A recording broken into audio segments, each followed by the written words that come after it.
Source? Here. Can you hear me? Yes. Don't come in closer, though. You saw my ad. Yes. What information do you need now? What do you know about a man named Jonathan Lawrence? Jonathan Lawrence? Yes? He has nothing to do with this. What do you mean? Just what I said. He has nothing to do with the story that you're doing. Hey, what gives here? You're holding back something. No. Hey, look, lady, I've been in this business long enough to know when somebody's holding back vital information on a story.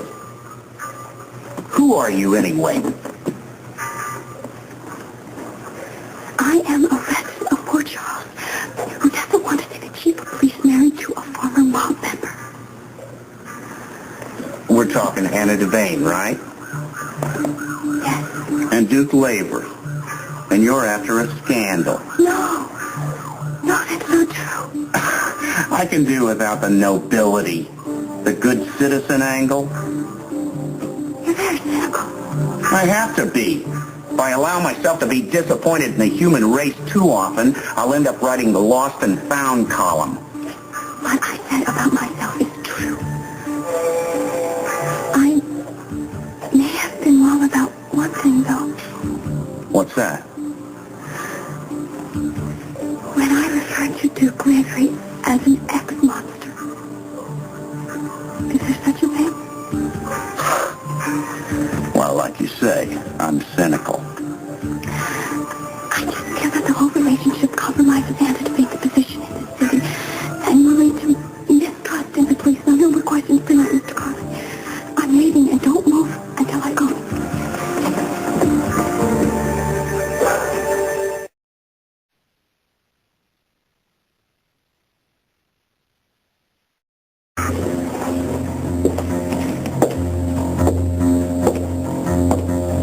Carlin, he won't just go away by himself. I think we have to discuss the problem. Maybe devise some kind of strategy. What are we going to do? Well, we can refuse to cooperate with his investigation. I mean, if he has no input, then there's no story. Oh, yeah, I'd like to believe that. Well, where else is he going to get the truth? I'm trying to figure out why he's after it. I spent the entire night wondering who or what got him started on it. Well, where did he get the idea that anything to do with your prison time would be worth reporting? No, I have nothing further to add. I just was relieved to find your violating nothing from this morning's paper. Relieved?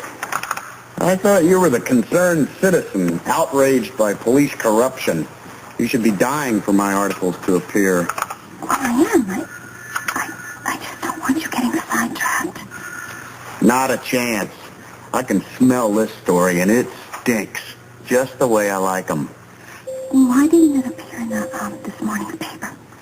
Well, after I got back late last night to the office and I started putting the facts down on paper, I realized that there was a lot more here than I'd bargained for. What do you mean?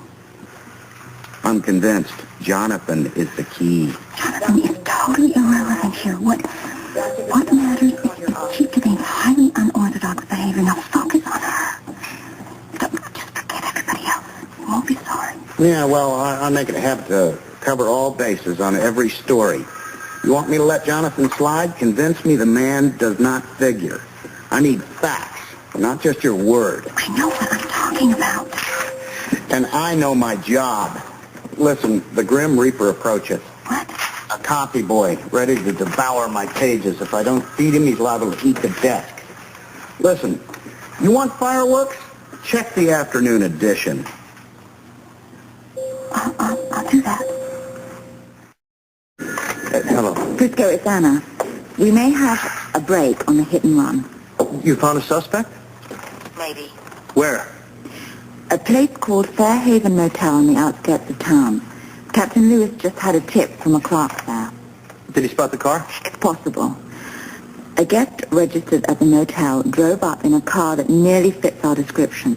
Nearly? What the hell does that mean? The plates are from out of town, and the number begins with an 8.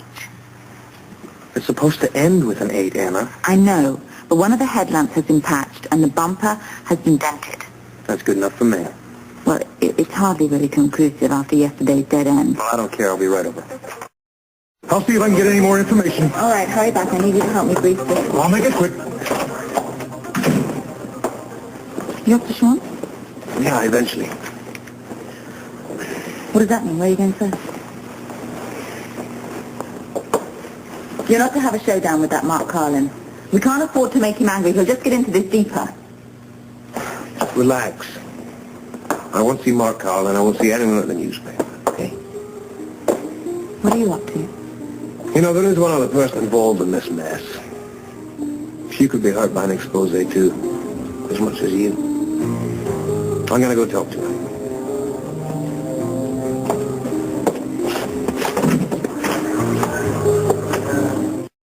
Description of the clothing the man was last seen wearing. What are we waiting for? Let's roll. You back me up? No, not this time. I got to follow another lead.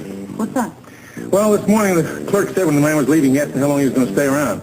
Guy claimed he's going to stick around because he has a friend in the hospital. Which hospital? Well, I don't know. I'm going to check out General and have somebody else check out Mercy and the other. Okay, will you get yourself someone good? Cisco, get yourself a backup too, please. I'll see what I can do. No, don't you attempt to take this on solo. All right? Good luck, gentlemen. If we can put a lock on this case, maybe we'll all get a good night's sleep. Right, Frisco. Stay in touch. Oh, I'll do better than that. I'm going to bring a killer back on a silver platter. You're wasting your time at the hospital. Is somebody here for me? I am.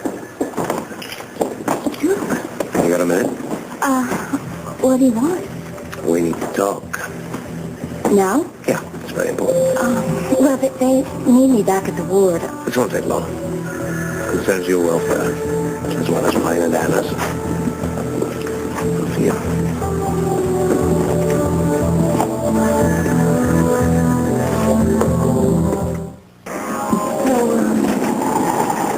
What's this about my welfare? Have you talked to any reporters lately? What? Yeah, one in particular. Mark Carlin's his name. No. I don't know the man. Oh, good. We'll try and keep it that way. Why? What's going on? I'm not too sure at the moment. He's been asking questions. First of all, he collared Frisco, and then he came up to me. What kind of questions? He's very interested in my stay in prison.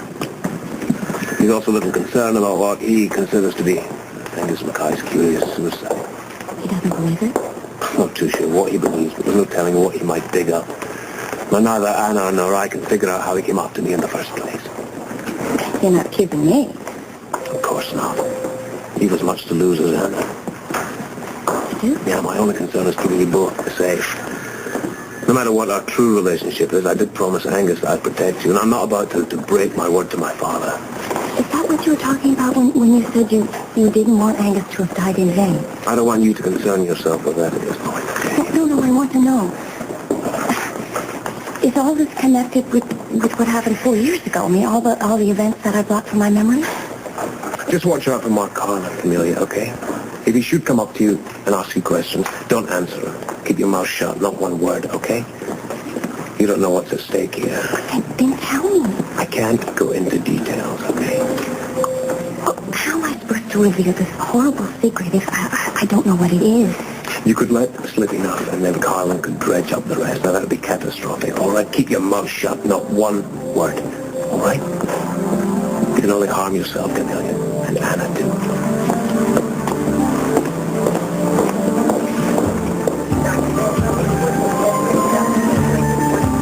I don't know how Tanya managed.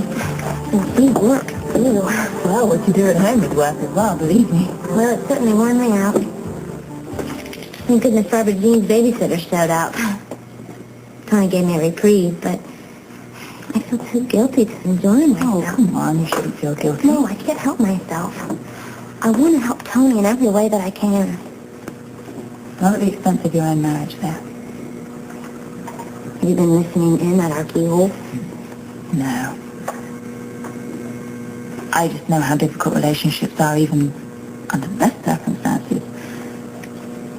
And you and Frisco certainly took a rocky path to your wedding. Well, that's putting it mildly. At least you got there, which is more than I can say for some. Look, now you're husband and wife. You mustn't let anything come between you. Really. You must let your happiness be your priority. Well, I don't think Frisco and I have lost sight of ourselves through all of this. Not critically, anyway. Whenever we fight, we always make up. Right now, our main priority is Tony. I just hope he can make it through all his grief. Yeah. It'll help once we find Tanya's killer. In the first game, Captain Lewis and half the police force looking for him. It shouldn't be long. Tony doesn't talk about it very much. But with all this hanging over his head, it doesn't help anything. He'll feel better once we get the coward that killed his wife behind